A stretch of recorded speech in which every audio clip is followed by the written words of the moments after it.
Hello lads and ladies and welcome back for another video on the channel. Today we are back for some more Sky Bet League One content.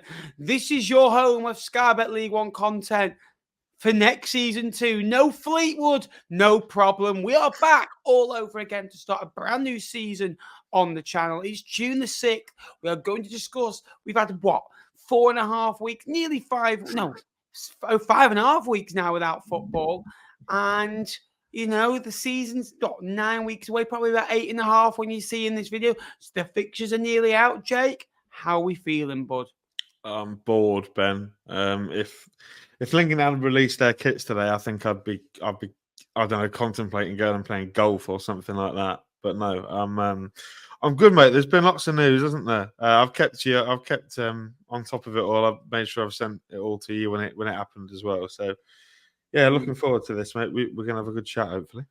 Absolutely. It'll be done between 15 and 20 minutes. Some teams might not get a mention, but again, we are going to do this maybe 3 or 4 times before the season starts, checking every 3 weeks or so and have a little bit of a chat. Shrewsbury, Che Dunkley left the football club to join Chesterfield, Jay. His old mate, Paul Cook, 3-year deal there. Ain't nobody like Che Dunkley, the former Oxford, Wigan and Shrewsbury man. Good player at League One level. For Chesterfield in League Two with a new manager. Well, obviously, not he's working with a manager that he's worked before, but a manager with purpose who knows the division. It's a really, really good signing, isn't it?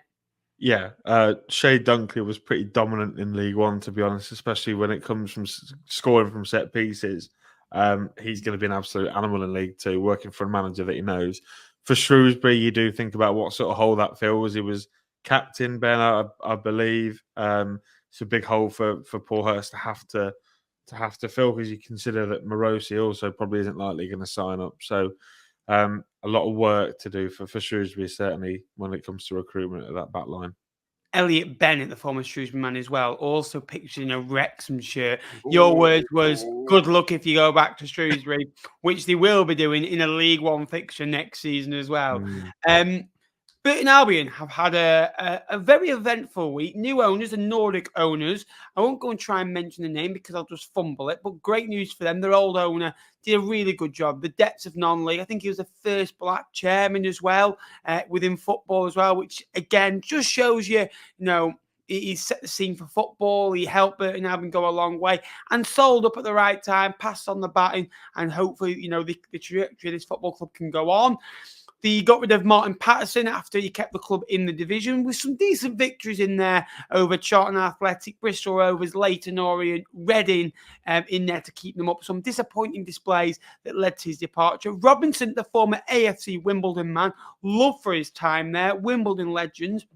Had a bit of time at Chelsea, working with their youth setup, and actually was involved with a first team game as well in his time there. What's your thoughts on the Brewers? Because I think they've improved the managerial situation. I don't think it's an unbelievable appointment, and he's not the number one they would have wanted, but I think they've improved and they've got some stability now going forward with the new ownership. Yeah, it's quite ironic that we talk about Shrewsbury and Burton, because the chaps that have just taken over at Burton were looking to buy Shrewsbury before they ended up buying Burton.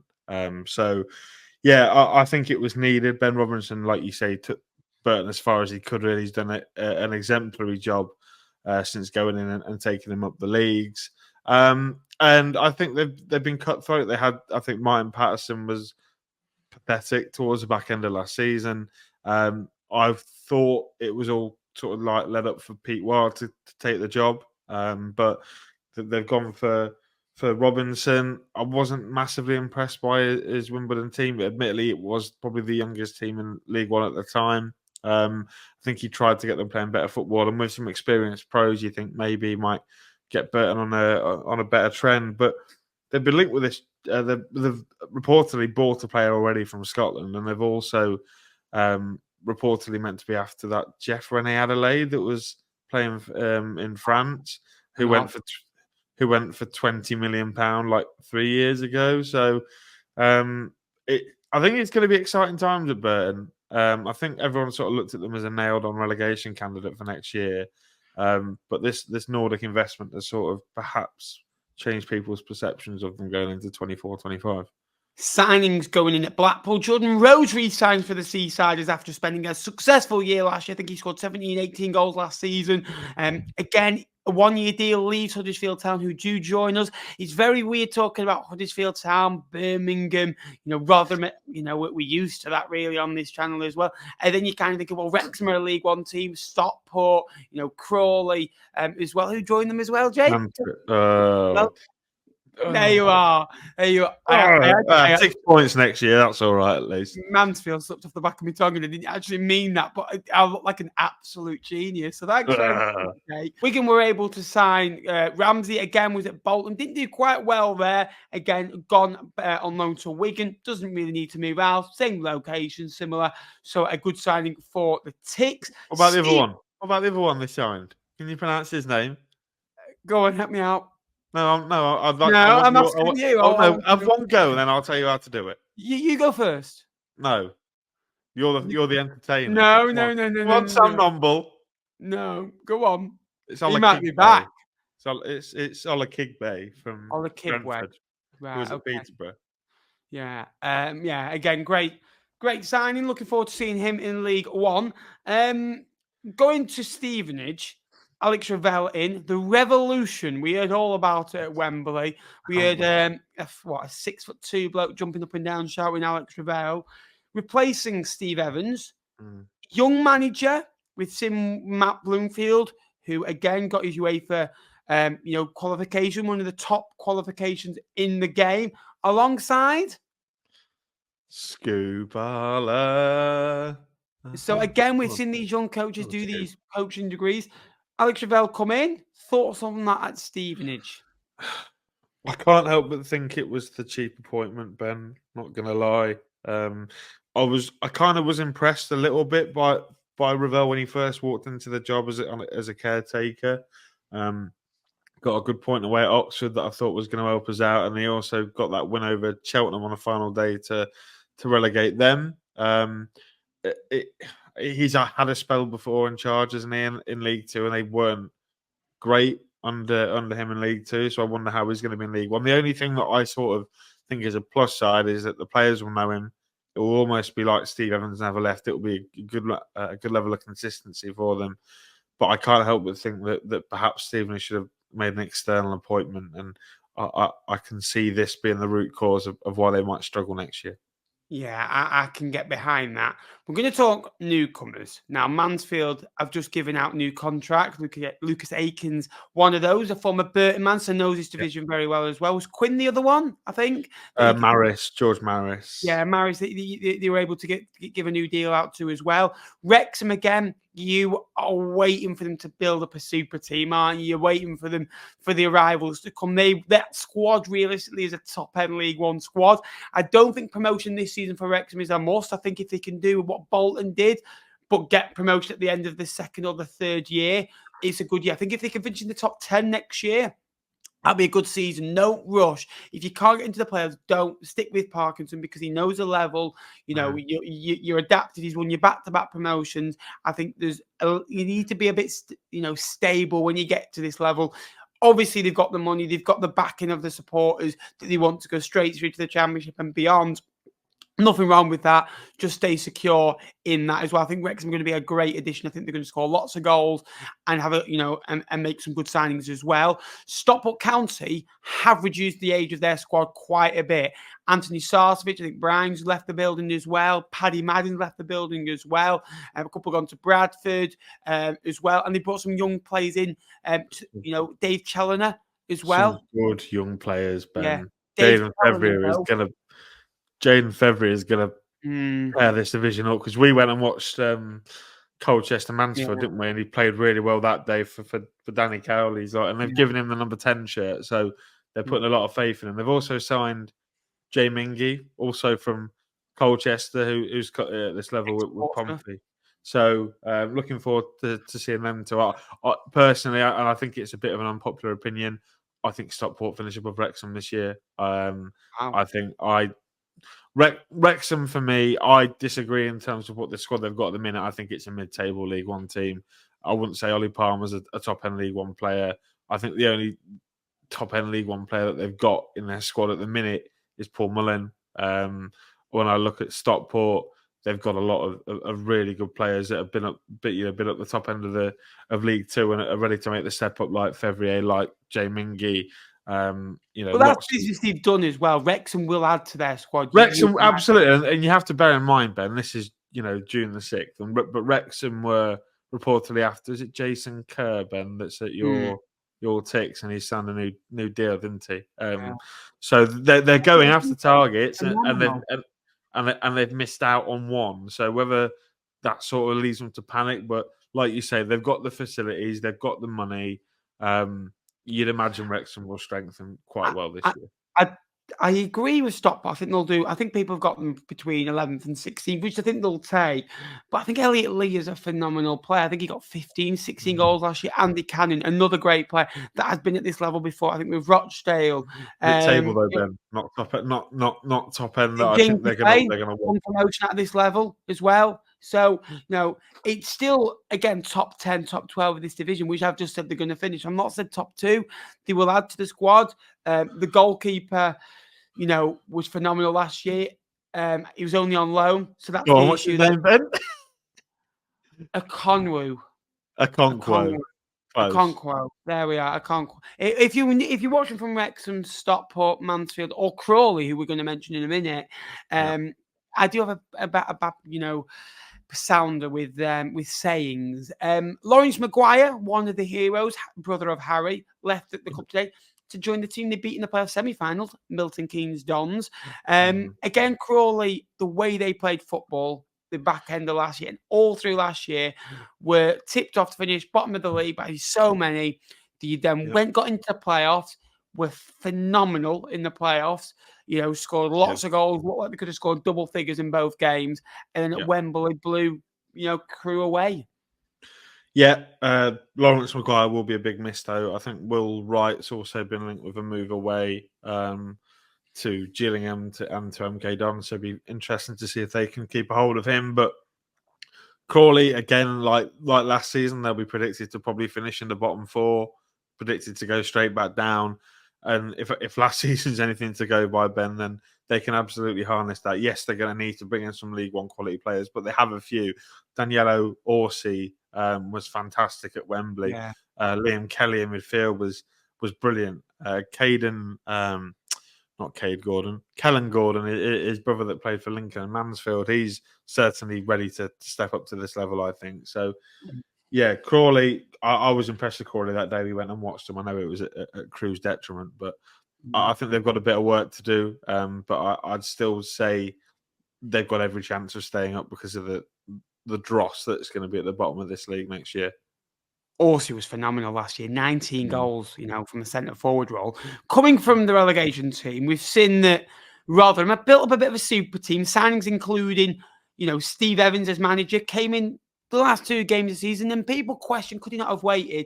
But those extra 2 weeks, he's got players in a lot earlier than everyone else. He can kind of see, right, which players are not going to be here, what players are going to be here, what am I working with? Look, the top goal scorer last year was Tom Eaves on 6.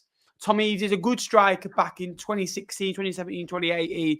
He's not been quite at the level, whether it's been for Hull or Rotherham, since then in the Championship. They managed to sign Jonathan Clark-Harris straight away, bring him back to the football club. He knows the area. Steve Evans is a manager that he knows. He's played against him. I think he's played with him before as well. Sean Raggett is a great signing, and I think probably the best of the lot because it's experience. He played over 100 times for Portsmouth. Phenomenal signing. And without him last year, Portsmouth don't get promoted because he stepped in for the best centre-half in League One last season, who got injured in October, November time? Yeah, the big shoes to fill. Yeah, away at Chesterfield in November, first round of the FA Cup, where Chesterfield actually won the game 1-0. And then, they've signed Powell as well from Burton in there as well. That's the signing for me, Ben, that really impresses me. He's been branded as a bit of a pen merchant, but again, box to box. Midfield-wise, I think Rotherham are a little bit weak still, but he will add enthusiasm, he'll add energy, and he'll add goals as well. Think about a Steve Evans team, Ben, and what they're good at. Yeah. They're good at scoring from set pieces. Joe Powell has got a wand of a left foot on him, and he's going to be their set piece there. I wouldn't be surprised if Joe Powell gets 10 to 15 to 20 assists next year from corners, free kicks, that sort of thing. think they had a lad.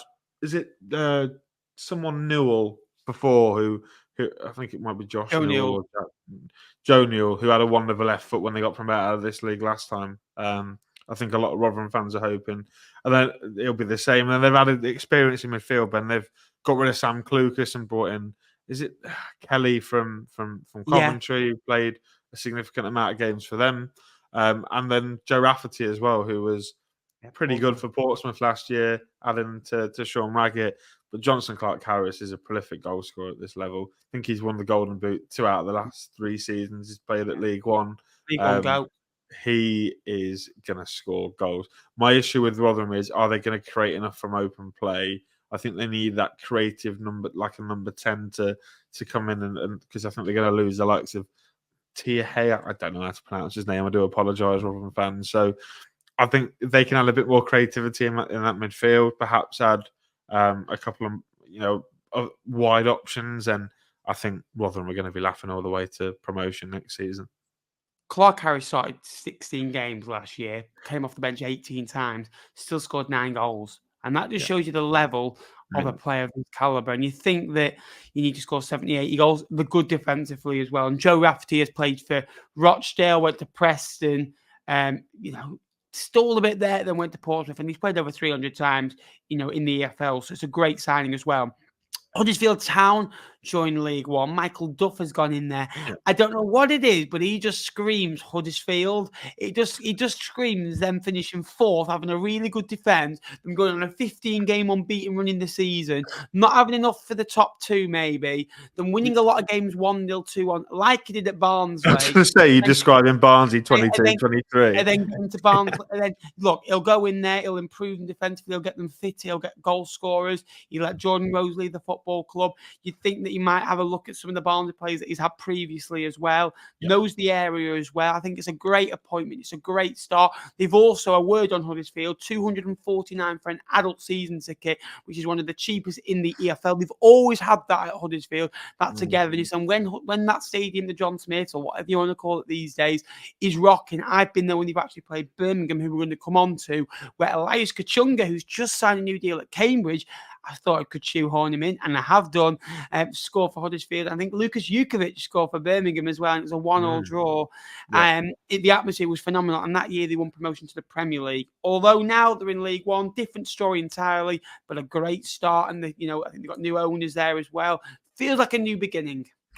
Yeah, Huddersfield, I think, like you mentioned, they're definitely going to be strong. They'll have the finances having come down from the Championship. Michael Duff is a really astute appointment. We've seen what he can do at this level. I mean, all the way back to when he was at Cheltenham in League One, and they overachieved massively by. I think they came top half, Ben, nearly that first season. So, yeah, Huddersfield are going to be one of those solid teams that don't come out the top 6 all year. They'll play. Perhaps the football won't be attractive, but it will be effective, and they'll get results. And ultimately, Huddersfield want to be back in the Championship, and I think they've probably appointed. They couldn't have appointed a better manager if that's what they wanted. A steady pair of hands that should, in theory, probably get them at least into a top 6 berth. And finally, Chris Davis announced as Birmingham City manager. A lot of names mentioned. Chris Davis, the man who gets it, worked at Swansea, worked at Liverpool, worked at Spurs, Celtic, Leicester, and also League One, Reading as well. A guy that has worked with young players, he's worked in analysis, so he knows the game of football as a whole. He's a different appointment. Obviously, Tony Mowbray, who left, been ill, great manager. Unfortunately, Gary Rowett obviously took the reins for the last 6, 7, 8 games of the season as well. Couldn't manage to keep them up in the end, although I think they won on the final day of the season, didn't they, as well? What do you think about this appointment? Because I like it. I like the bravery, and you've seen so many young managers in League One these days, and it's worked well for them. Yeah, it kind of has a little bit of a Kieran McKenna aura to it, given the fact that he's worked so closely in a couple of good clubs. Like you mentioned there, Celtic, Spurs, etc., Liverpool. I quite like the way that Birmingham went around it. I don't know if you read the article that was attached to Chris's signing. They considered and looked at over 1,000 managers, and I think this new ownership at Birmingham City is trying to do it correctly, the new American investment. I know they got it wrong with Rooney, but I think they're trying to repair that relationship that they had lost previously with the fans. They interviewed over 40 candidates and found that Chris Davis was the right man. And I think a lot of their fans, I certainly know a couple have been reading up on him and sound really impressed. Like I said, I think it's got a little bit of the Kieran McKenna about it. Not really relatively well known, done a lot of the hard yards in terms of being background staff, and now it's his chance. He'll have the biggest budget. They'll play in front of the biggest crowds. I like it. It's showing that Birmingham have gone from this club where they appointed, your well-established managers in the Championship to trying something new. And, like we've seen with so many clubs before, we've appointed first-time head coaches. It often does work out. And I'm excited to see where this young man's going to take Birmingham this season. Barnsley, lastly, announced the arrival of Darrell Clarke on a 2-year deal with an option of an next year as well.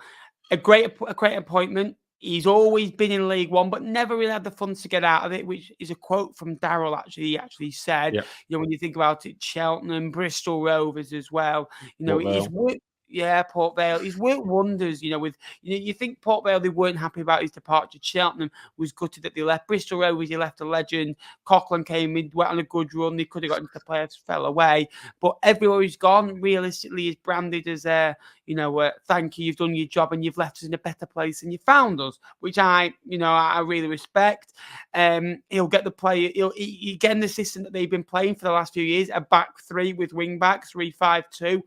I think he'll stick with as well, so he can obviously replace. Obviously, he's lost Cadden, he's lost Herbie Kane, he's lost Devante Cole as well. So he's got a core of his team to make up, but a team that's got the foundations that they can go and maybe build. They haven't been known for spending money over the years, Barnsley. They've been known to kind of go, get players, maybe older players or younger players, and make them the player they are, and sell them on for big amounts of money. You look at the back three that they had, a couple of years ago. They're the back three last year.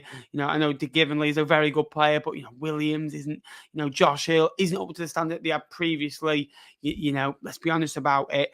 But they've also signed Conor Hourihane. That's one for the fans. We gave him some special moments in a Barnsley shirt over the years.